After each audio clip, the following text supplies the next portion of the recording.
This is Unsung History, the podcast where we discuss people and events in American history that haven't always received a lot of attention. I'm your host, Kelly Therese Pollock. I'll start each episode with a brief introduction to the topic, and then talk to someone who knows a lot more than I do. Be sure to subscribe to Unsung History on your favorite podcasting app so you never miss an episode. And please, tell your friends, family, neighbors, colleagues, maybe even strangers to listen to. Claudia Alta Taylor was born in Karnak, Texas on December 22nd, 1912.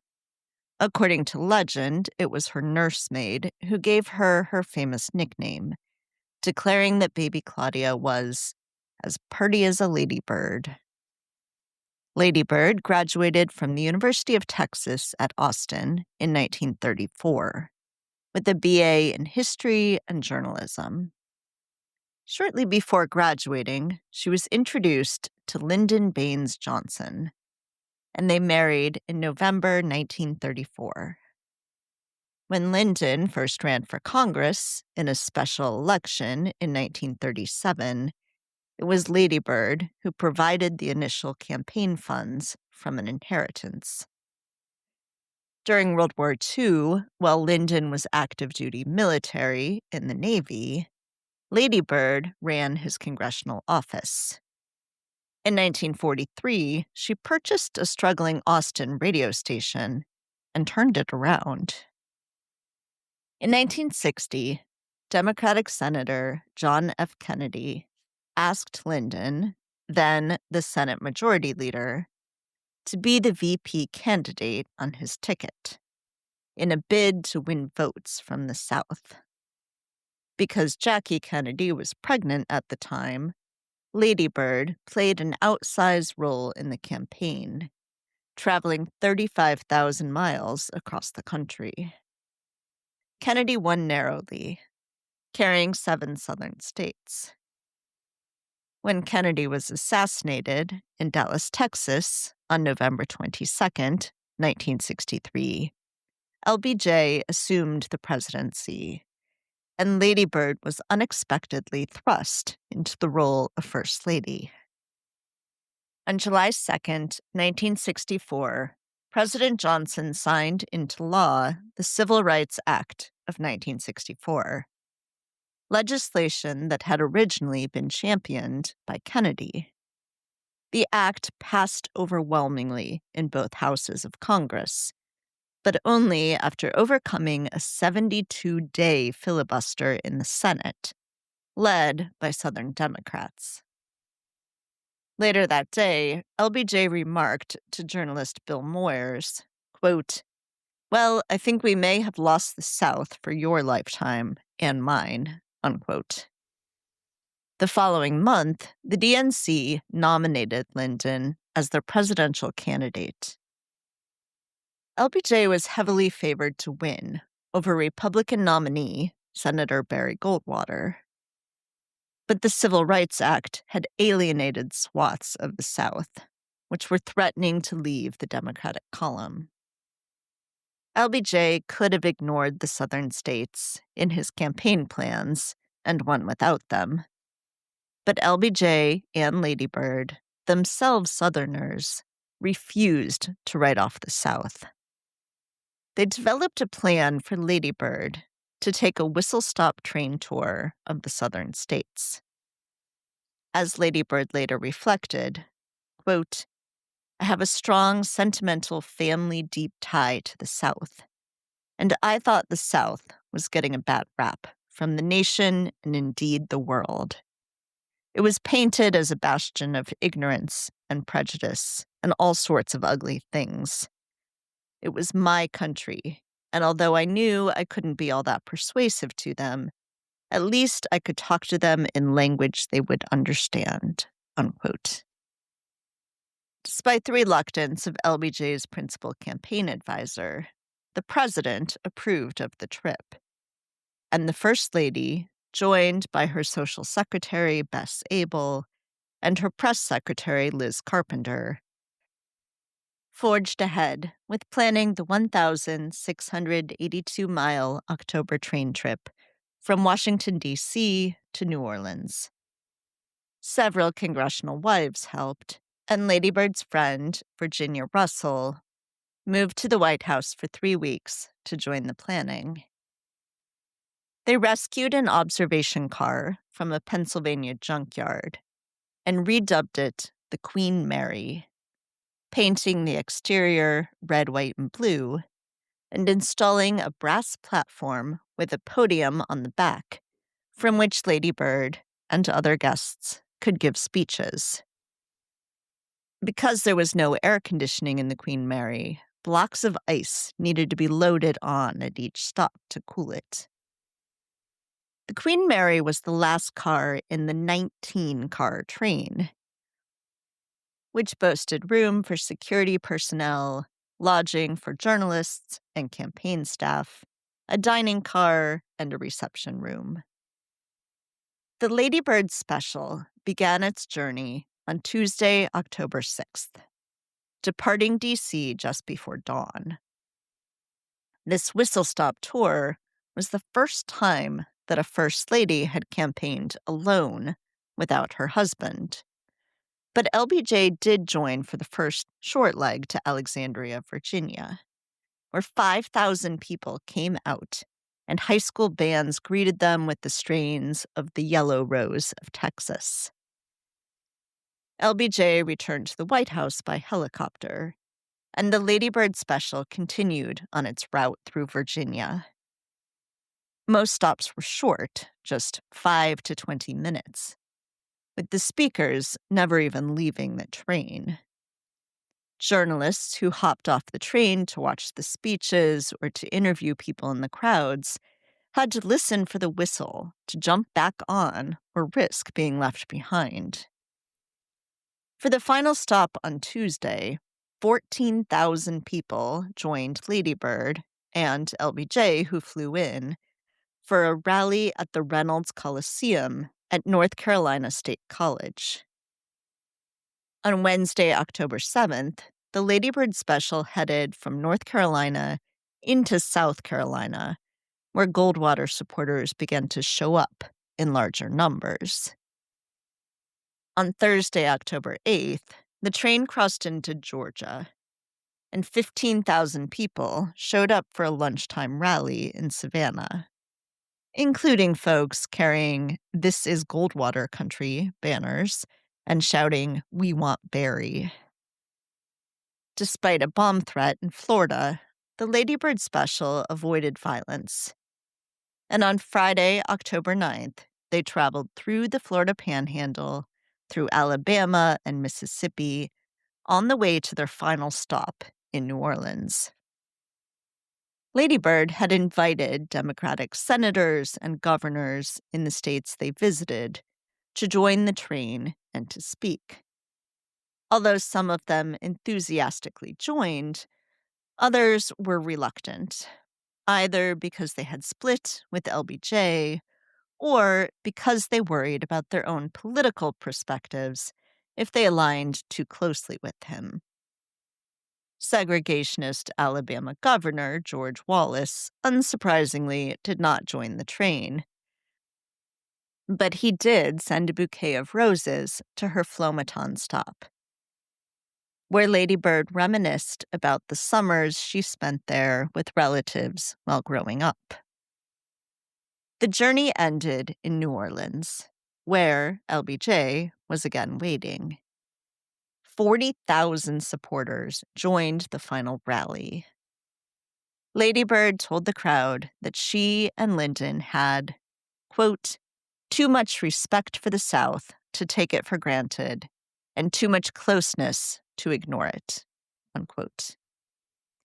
There was one more stop that evening, a campaign fundraising dinner in New Orleans, where LBJ, against the wishes of his advisors, declared, quote, "if we are to heal our history and make this nation whole, prosperity must know no Mason-Dixon line, and opportunity must know no color line," unquote.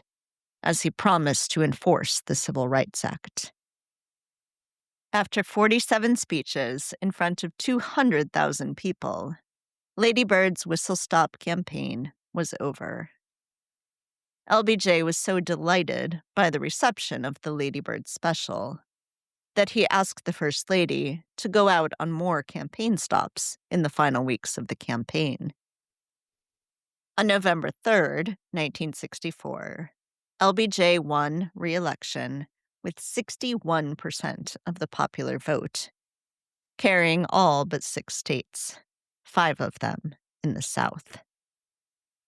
Joining me in this episode is returning guest Shannon McKenna Schmidt, author of You Can't Catch Us, Lady Bird Johnson's trailblazing 1964 campaign train and the women who rode with her. But first, please enjoy a little audio from the Lady Bird special stop in Ahoskie, North Carolina on October 6th, 1964. And now it is my pleasure to welcome to North Carolina and to present to you the First Lady of the land, Lady Bird Johnson. Governor and Mrs. Sanford, Mrs. Dan Moore, Senator and Mrs. Jordan, Congressman and Ms. Bonner, and all you friends out there, I just can't tell you how happy this makes me and how wonderful it is to be greeted by such a big crowd. I know we have kept you waiting, and I'm sorry, but we kept you waiting for a mighty good reason. We found so many people back up the railroad tracks that we wanted to greet, and the crowds everywhere, all through Virginia. This delightful day have been wonderful. I understand Ahoskie began as a railroad town, and I was advised the best thing I could do was to bring along a train load of passengers. Well, I've done my best. I'm sorry we can't stay long enough to visit nearby Chowan College.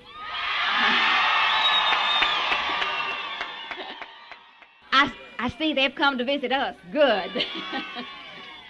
I've enjoyed so much meeting and riding through the state with your many able public officials. We have come here today not just because we enjoy an autumn train ride across this Southland, but because we believe that North Carolinians are interested in good government, far-sighted government, and we believe that the party with the most heart, the most vision, the most stability is the Democratic Party.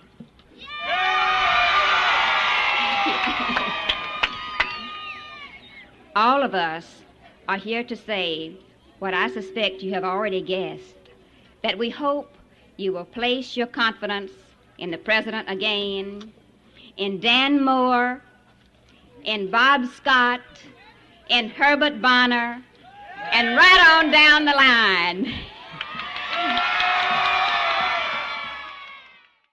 Hi, Shannon. Thanks so much for joining me today. Hi, Kelly. Well, thank you so much for having me back on the program. Yes, I am excited to talk to you again. Want to hear a little bit about what got you started on this book. This is, I think, your 4th book. And of course, I spoke to you about your most recent book before this one, Eleanor Roosevelt on a Pacific tour. So what got you launched on this one? Well, after I wrote that book about Eleanor Roosevelt, the First Lady of World War II, about her trip to the Pacific Theater, I was curious to find out what other momentous journeys First Ladies might have taken.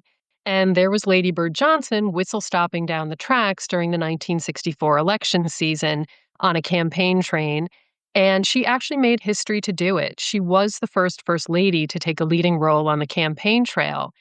And what I didn't know at the time, but was a neat connection, is that Eleanor Roosevelt was Lady Bird's role model as First Lady. So I loved that connection between the two of them. You, for this book, had an abundance of sources because there are many, many, many newspaper articles about this tour.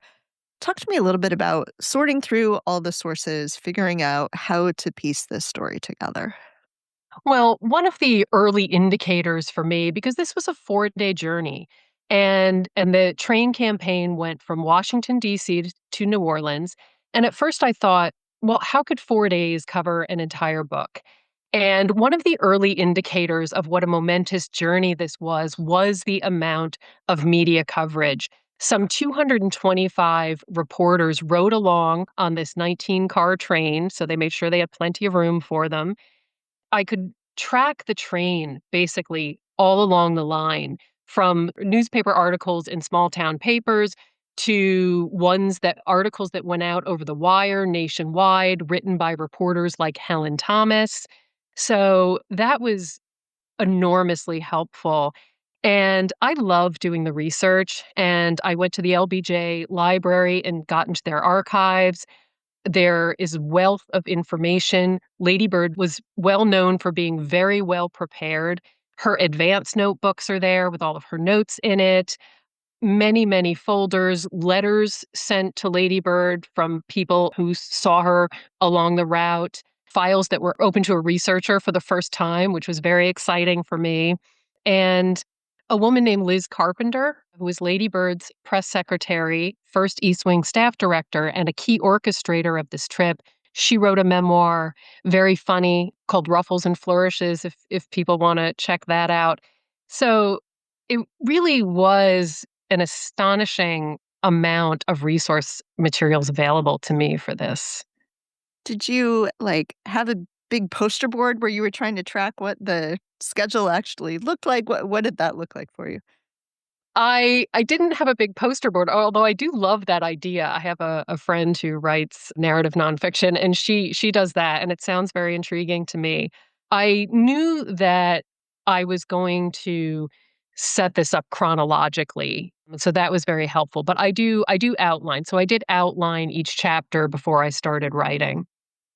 Let's set the stage a little bit. It is 1964. This is fall, shortly before the election. Things are at a fever pitch in the country in terms of things like race relations.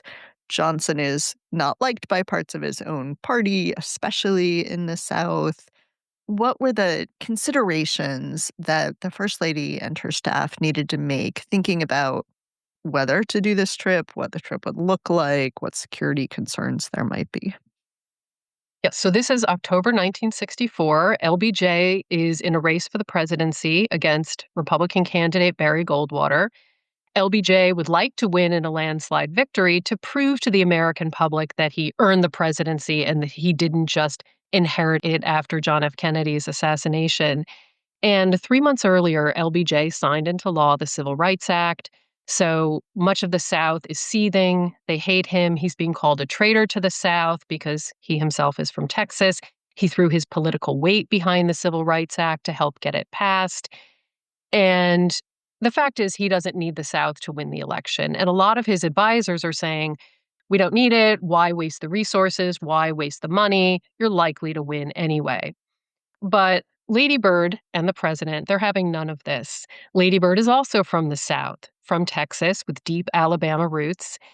And she and her staff, they look for a way to campaign into the South, and they come up with this campaign train that I said will go from Washington, D.C. to New Orleans and cover nearly 2,000 miles. So it's this women-led endeavor, which was another history-making thing at the time. And they put this campaign train together in a matter of weeks. And there was some danger involved, but the danger also was not going to dissuade Lady Bird. She was going to do this. This just, I hate event planning anyway, but this whole thing feels like a logistical nightmare. Like, trying to figure out where all the train is going to stop along the way, for how long in each place, what that looks like, when you get off the train, when you don't, who's joining. Can you talk some about the preparation, the figuring all that out, who the key players were? That is absolutely true. And one of the things that I kept thinking about is the fact that they didn't have email then. We had telephones, we had telegrams, and that was how they were getting this done. And as I said, they did it in a matter of weeks. And more than 1,000 people pretty much came together to make this happen. There were a team of key orchestrators who worked out of the East Wing. They worked with the Democratic National Committee, There were advance men, advance women who worked in every community down the line. They, in turn, would gather together people in every town who would help with the preparations, get people to the station, decorate, whatever it is that they needed to do to drum up excitement. So it really was this extraordinary team, and I was very much struck by the camaraderie of all of these women and how they came together to support each other and to support this endeavor. How did they make decisions about there are obvious places you're gonna wanna stop. Like, there are really big cities that you need to hit with a lot of supporters and donors and things. But all along the way, there I think 45 stops, there's some of these are tiny little towns. There's like 1,000 people in the town, but they're making a stop. But some places, of course, they need to go straight through. They can't stop at every possible place. So what did that decision-making process look like? Primarily a couple of things. Where the train could reach by nightfall, which towns were the gathering places of the counties, and they were likely to get more people out. Where they thought that the president and his running mate, Hubert Humphrey, would most need the votes. And Liz Carpenter, she was very funny, and she said that they would send Ladybird into places where LBJ wouldn't be able to get in and out with his hide on. So she wanted the tough towns. Ladybird asked for the tough towns, small towns, also places like Charleston, which was very, very much steeped. It was Goldwater territory. So Ladybird asked for the tough towns, and 6 different railroad lines came together to make the route from Washington, D.C. to New Orleans. And there was a town called Ahoskie just over the North Carolina line. And they sent a telegram to the White House asking to have the train stop. And they said, no important person has stopped here since Buffalo Bill brought his Wild West show. And they said that no passenger train had come through in 12 years. So they stop in a Hoskie and they get 10,000 people there. So it was kind of a piecing together of like a quilt to put together this route.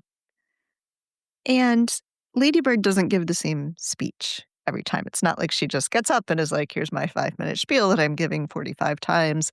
She's actually personalizing it. That seems like a huge amount of effort. It is, and that was very much Lady Bird Johnson. For state dinners, she would read the briefing books that the president was given by the State Department. She would learn facts about people so that she could make a personal connection with everybody in a receiving line. And she brought that same kind of sincerity and personal connection to everything that she did. And the same with this tour. She talked about a lot of the same points, LBJ's experience, his administration's initiatives, but every single speech was customized along the route for all of the stops. And people noticed. I think it was after Fredericksburg, Virginia, where a newspaper had the headline that said, Lady Bird Johnson did her homework for tour.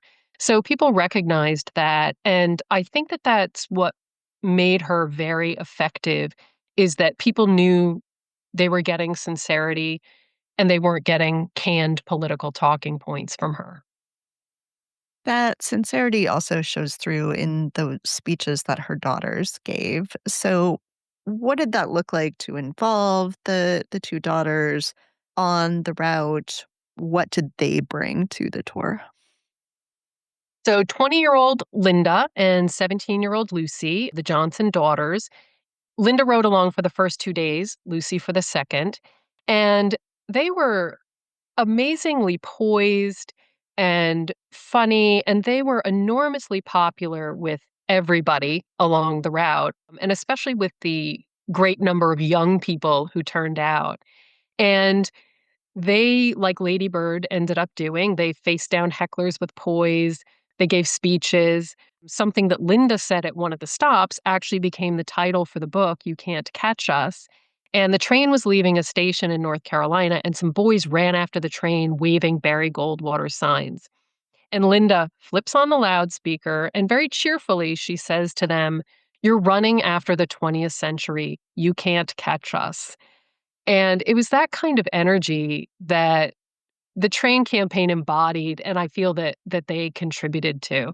And I love that as the title because I felt that it reflected the forward momentum of the train, but also the surrounding social progress and civil rights and women's rights that were taking place. And you had a chance to speak with Linda and Lucy, right? I did. So I spoke to each of them on the phone, and I've since met Linda in person as well. And I was so appreciative of the fact that they took the time to talk to me about their experiences riding on the campaign train. So they would have been among the youngest people to have ridden on the train. And when I spoke to Linda, when I answered the call, and the first thing she says to me is, "I've been doing my homework." And it made me smile because as we just heard, Lady Bird was very known for doing her homework, and Linda had been calling up other people who had been on the train to prep for talking with me. That's fantastic. You mentioned hecklers. What did that look like? It obviously wasn't the same in every single town, but in a lot of places, especially as they got to Alabama and Mississippi, there was a fair amount of Barry Goldwater fan presence there. So through Virginia and North Carolina, there were always at every stop Goldwater supporters. Through Virginia and North Carolina, they would have their signs. They were largely respectful. The train gets into Columbia, South Carolina, and the mood changes. There's a big crowd. I think it was 8,000 people cheering, supporting. And then, as Liz Carpenter explained it, she said, "It was so surprisingly ugly. It left us all aghast. What happened next?" And it was a relatively small group of hecklers. But what these groups would do to maximize their disruptiveness is they would surge the back platform on the train where Lady Bird and the other people were speaking. And they would heckle, they would catcall, they would give crude gestures, and they would wave really terrible signs. And so this happened for the first time in Columbia, South Carolina. That same day, day two, the train goes on to Charleston. Some of these same people followed the train from Columbia to Charleston. And there was an even more disruptive group there in Charleston. And back in Columbia, Lady Bird, she addressed the hecklers, she held up her hand, and she very politely admonished them, and they were quiet for the rest of her speech. Not so in Charleston. They continued to be disruptive there. But a reporter asked Lady Bird at the end of that day about these hecklers, and she just had a great perspective. And she said, we need to just remember that thousands and thousands of people have come out to greet us, shown us such support and love, and that it's just dozens of people who have done the heckling. And just one more quick thing on the hecklers. So Mobile, Alabama, they had the second largest crowd of the whole trip, 20,000 people. And Alabama is one of the states that most hates LBJ. As Lady Bird said, it was a state that she had the deepest ties to, family ties, and it was also the state most adamantly against them. There were hecklers in Mobile, but they also got this amazing crowd of 20,000 people really showing love for this daughter of the South. And a reporter said that if white backlash was going to ruin this trip, Mobile gave the answer. And Lady Bird ended up saying, despite a bit of contentiousness at that stop, that it was her favorite stop of the trip. One of the things I found so fascinating was this idea that, so many people in the South are, as you said, think LBJ is a traitor to the South. A lot of the Democratic politicians who may have otherwise been part of the trip are reluctant to do so because of that. And yet there is this sense that, well, it's the South. We need to be hospitable. We need to welcome the First Lady, whether or not we agree with her. What are some of the ways that that sort of tension plays out? Yeah, so that's an excellent point because the organizers did, and a lot of Lady Bird's team, there were 15 ladies for Linden. They were the official hostesses on the train. They were all from the South, and they wanted to go into the South. And there was this, they were leaning into the fact that as you couldn't be considered a Southern gentleman if you weren't going to give gallant escort to a lady. So they very much did lean into that. And it was actually very effective because as the train traveled further south, it gained momentum. And so what happened was even people like Paul Johnson, the governor of Mississippi, who called LBJ and Hubert Humphrey the most dangerous duo in the country because of their advocacy for civil rights, even he got on the train. When it was in Biloxi, the only stop in Mississippi, he got on that train and he praised Lady Bird and gave a speech. So they did lean into that. And I think that an instance like that, and that wasn't the only time it happened, shows the power of the Lady Bird special and Lady Bird herself. What one thing that really shines through in this story is how much respect and love LBJ has for Lady Bird, how much it means to him that she is willing to do this trip. Of course, he also famously cheated on her, but what does their relationship look like? Yes, and LBJ wasn't always the greatest husband. As you said, he cheated on her. He would often treat her terribly in public. And I thought about all of that. And what I came down to for this story is I focus on the aspects of their relationship that gave rise to the Lady Bird special. And again, I think that might surprise people. So at this point in 1964, Lady Bird has been with LBJ for, I think, 27 years in politics.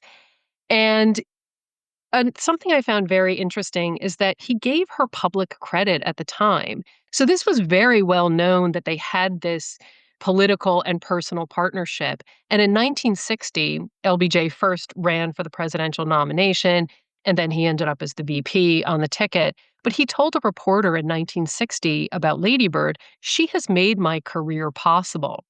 And she, of course, became a really wonderful campaigner and politician in her own right as well, always in support of his endeavors. But I do think that might be a lesser known aspect of their relationship. And he also advocated for women in government. And that was Lady Bird pushed that agenda, and so did Liz Carpenter, who worked with him on projects when he was president, and that was one of them. So I loved that women powered aspect of the story all around.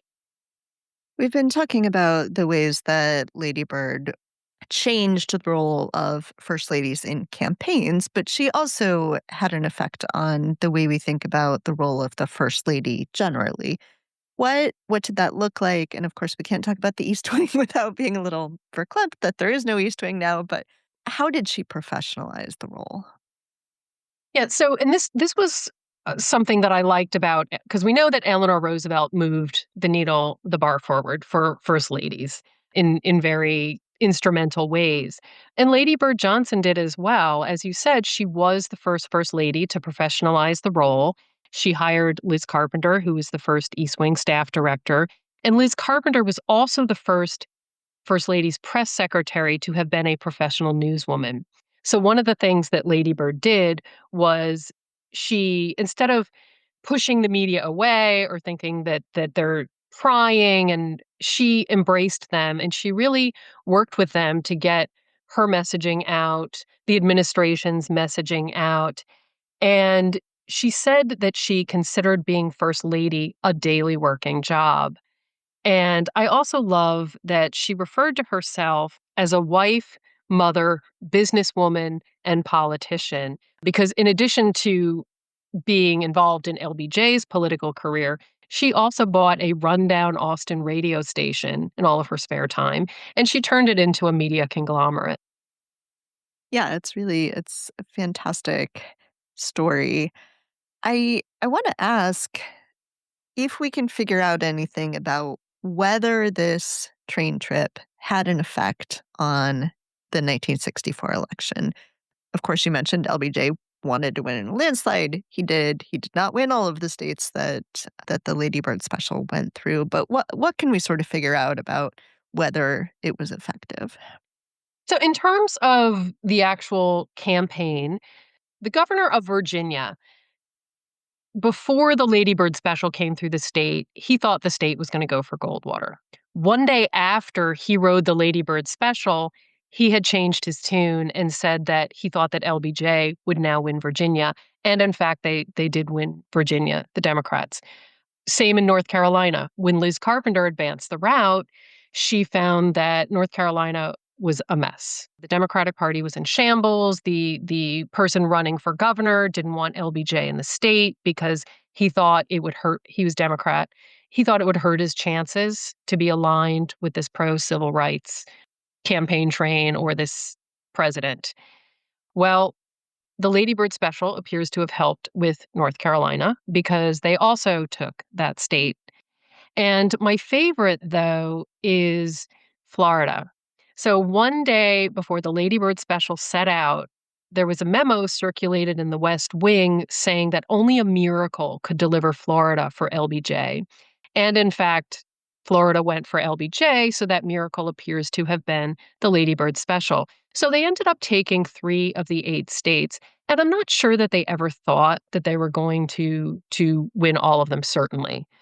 But Lady Bird's goal was to garner votes for LBJ's reelection, but also to help bridge this animosity, bridge this divide, and tell people in the South, hey, we didn't forget you. We're not leaving you behind. We're trying to sweep everybody up and make life and the region and economic prosperity better for everyone. And also, the other interesting thing about the campaign train is how Lady Bird was a role model at the time. And this is 1 year after The Feminine Mystique was published. And there is a serious lack of role models for women looking for something other than fulfillment solely in domesticity. And there's Margaret Mead, was a columnist for Redbook at the time, and she said, Mrs. Johnson is giving us a model of what other American women can do and be in the mid-20th century. So the Lady Bird special did have this ripple effect, and it was the major Democratic campaign effort in the South during the 1964 election. And it was a serious campaign strategy. And one of the things that I found is that it was recognized as such by the media. And yes, there was misogyny along the route, but there were also a lot of even veteran male political reporters who recognized this serious campaign strategy for what it was. I just have visions of something like this happening today. I think, we now campaigns, it's so easy to fly that, especially presidential campaigns are usually flying from stop to stop, which means, of course, you're only hitting bigger cities, places that are easily accessible by airport. And I wonder if something like this trip would be possible or effective today. Yeah, I actually think it would be really brilliant for a politician who's somebody who's campaigning to do a train trip like this because 1964, we're now in the jet age. And I do think it was very effective for them to go and stop in communities like Ahoskie that felt underserved or underrepresented. And I think even a politician today could look back and take some lessons from this. Absolutely. It is a really fun read. Can you tell listeners how they can get a copy of the book? Well, the book should be available at your favorite online retailer, your local bookstore. If they don't have it on hand, you can order it. And if you'd like more information, my website is shannonmckennaschmidt.com. Is there anything else you want to make sure we talk about? Yeah, I keep thinking, because when I started writing this book several years ago, we were not in the climate that we are now. And now we're seeing some kind of similarities between the issues that they were addressing then and now in terms of women's rights, civil rights. And I keep thinking about maybe what people could take away from this story, and certainly myself. And I think about how Eleanor and Lady Bird both took their trips, World War II, and this great turmoil in civil rights in the United States, and how they took their trips during these times of upheaval, and how they really rose to meet the moment despite the danger and the discomfort that it it had for them and how they really illustrated their courage and their compassion. And if there was something that I thought people might take away from this book is to address injustice, to take action. And this is something I've been thinking a lot about myself, the power in the collective to make change and achieve historic undertakings. And Lady Bird said at one of her stops to, it was primarily a group of college students, she said, never stand on the sidelines. And it was true then and it's true now. Shannon, thank you so much for joining me again on Unsung History. I really loved reading this book. Oh, well, thank you so much for having me back on the program. I could have gone on all day about the extraordinary Lady Bird Johnson. Thanks for listening to Unsung History. Please subscribe to Unsung History on your favorite podcasting app. You can find the sources used for this episode in a full episode transcript at unsunghistorypodcast.com. To the best of our knowledge, all audio and images used by Unsung History are in the public domain or are used with permission. You can find us on Twitter or Instagram at unsung__history or on Facebook at Unsung History Podcast. To contact us with questions, corrections, praise, or episode suggestions, please email kelly@unsunghistorypodcast.com. If you enjoyed this podcast, please rate, review, and tell everyone you know. Bye!